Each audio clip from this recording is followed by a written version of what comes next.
রাধে কৃষ্ণা। কেমন আছো তোমরা সবাই? আশা করি সবাই ভালো আছো।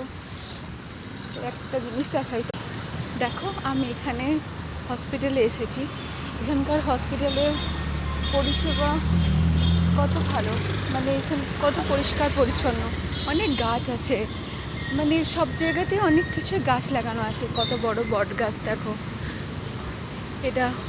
এটা পার্কিং তৈরি হচ্ছে, খুব ভালো। মানে হসপিটাল তো অবশ্যই কখনো কারোর জন্যই ভালো হয় না, কিন্তু আমি এটা বলতে চাইছি যে এদের পরিষেবা অনেক ভালো।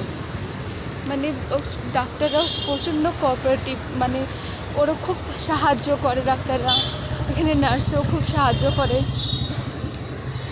আমি আর যাচ্ছি, ওষুধ নিতে যাচ্ছি।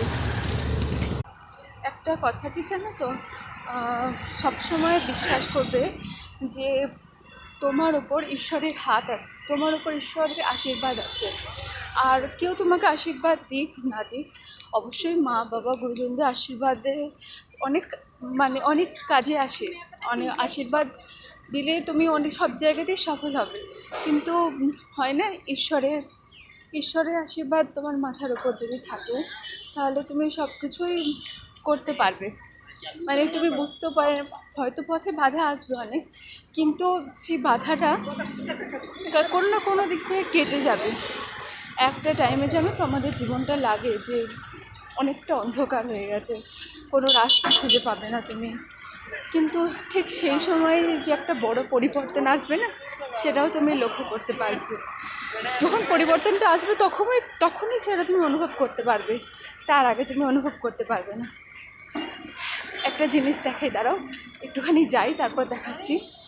এখানে এত সুন্দর ফুল গাছ লাগানো আছে না, খুব ভালো লাগে আমার ফুল গাছগুলো দেখতে।